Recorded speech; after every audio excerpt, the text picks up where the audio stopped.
Hello student, welcome to Fiji math classes. Application of Gauss law के करीब में हमको देखना है आपकी intensity of electric field at a point due to a uniformly charge sphere. एक यूनिफॉर्मली चार्ज स्फीयर है जिसके कारण क्या करना है, हमको इंटेंसिटी ऑफ इलेक्ट्रिक फील्ड निकालना है। ठीक है, इसमें तीन कंडीशन बनेंगे। एक, outside of sphere, from outside of sphere. दूसरा होगा एट द स्फीयर, और तीसरा कंडीशन होगा इनसाइड द स्फीयर। ठीक है, ये तीन हो गए।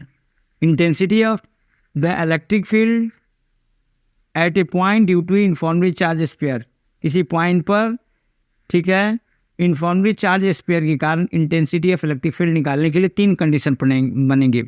यह पॉइंट उस स्फीयर के बाहर भी हो सकता है, और पॉइंट उस स्फीयर पर भी हो सकता है, और पॉइंट उस स्फीयर के अंदर भी हो सकता है।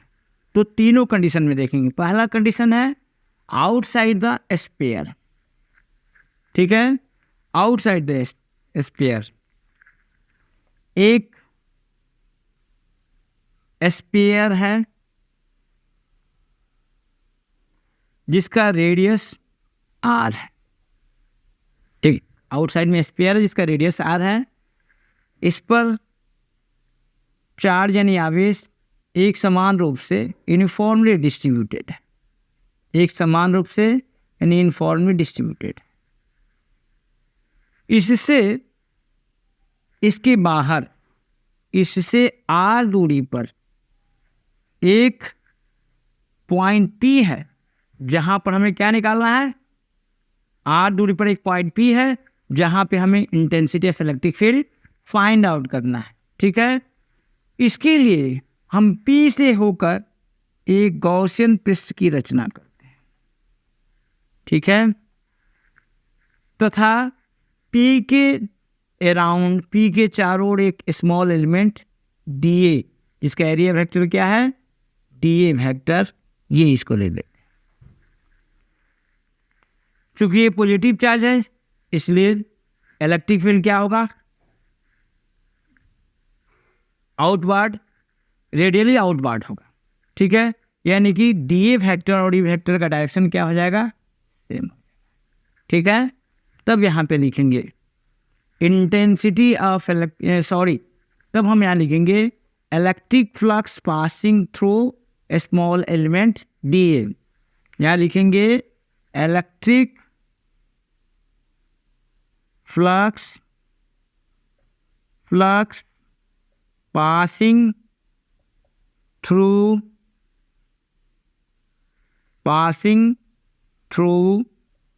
ए स्मॉल एलिमेंट डी ए।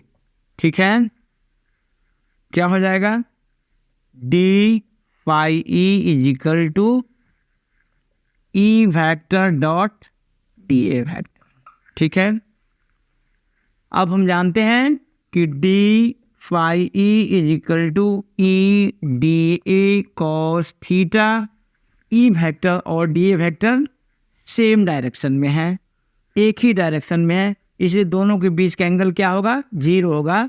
तो d phi E equal to क्या हो जाएगा, E D A cos 0। Cos 0 का मान क्या होगा, 1। तो d phi E equal to E D A.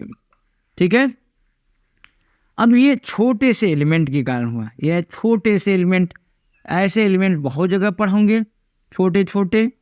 ठीक है, इस सभी एलिमेंट के कारण क्या होगा, सभी एलिमेंट को मिला देंगे तो क्या हो जाएगा, स्फेरिकल सरफेस हो जाएगा, स्फेरिकल गॉसियन सरफेस। ठीक है, तो अब लिखेंगे electric flux passing through the whole Gaussian surface. कितना हो जाएगा यहाँ पे, integrate d phi E is equal to integrate close A d A. हर पॉइंट पर क्या होगा, समान होगा, इसलिए इसको बाहर निकाल देंगे। ठीक है, बाहर निकालेंगे तो ये यहाँ पे हो जाएगा phi E is equal to E integrate d A. यहाँ पे phi E is equal to क्या हो जाएगा, ई ए।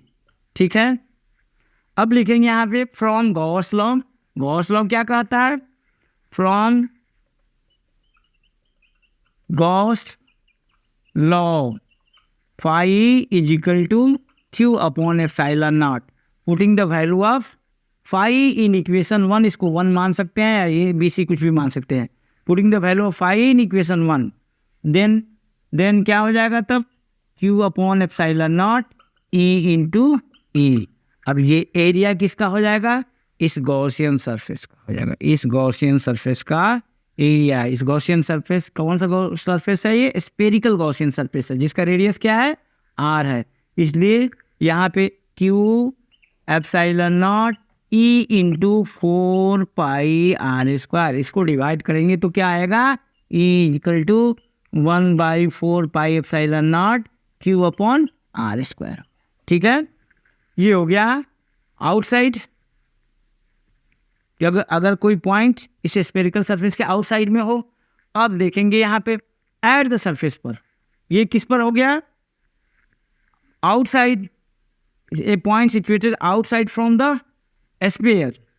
ठीक है, अब यहाँ पे देखेंगे हम at the surface of sphere. ठीक है, एट द स्फीयर, दूसरा क्या है, एट द स्फीयर। ठीक है, एट द स्फीयर, इसमें क्या है, एक स्फीयर है, एक स्फीयर है जिसका रेडियस क्या है, कैपिटल आर। ठीक है, इस पर चार्ज एक समान रूप से डिस्ट्रीब्यूटेड है। ठीक है, इस पर चार्ज एक समान रूप से डिस्ट्रीब्यूटेड है। इसी सरफेस के ऊपर एक पॉइंट P है जहाँ पे हमें intensity of electric field find out करना है। तो इसके अराउंड भी हम क्या लेंगे, एक छोटा सा एलिमेंट लेंगे dA, जिसका एरिया वेक्टर dA वेक्टर और इलेक्ट्रिक फील्ड इंटेंसिटी कितनी होगी, E वेक्टर। ठीक है, तो यहाँ पे लिखेंगे इलेक्ट्रिक फ्लक्स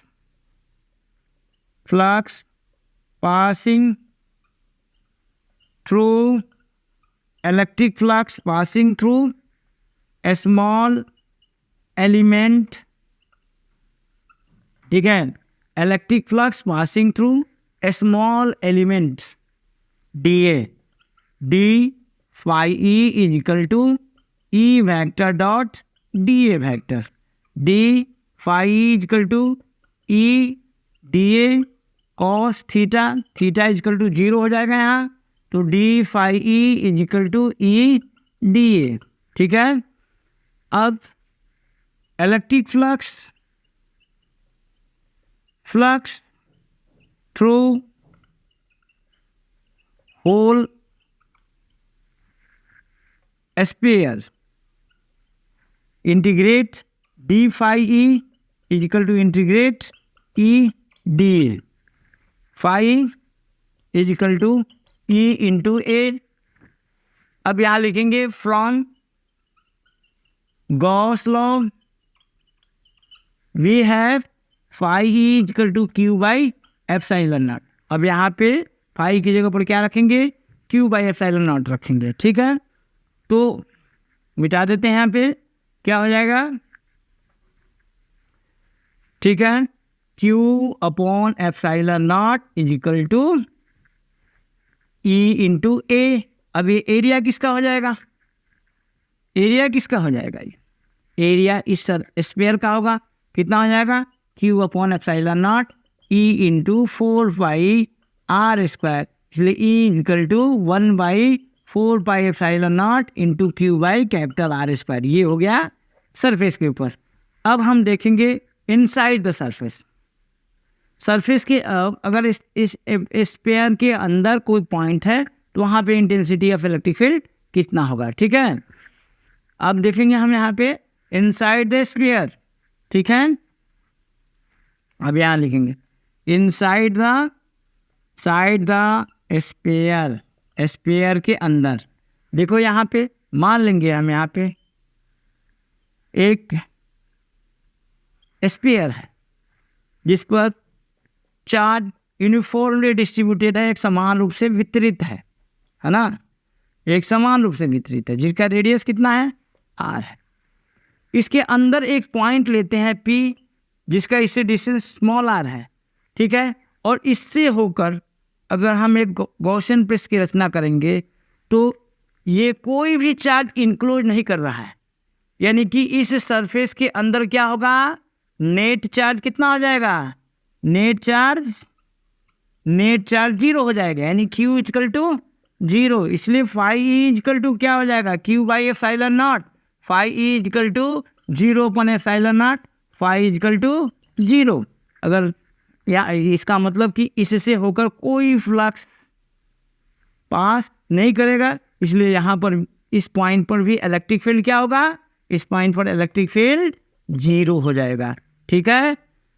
तो ये हुआ हमारा intensity of the electric field at a point due to a uniformly charge sphere.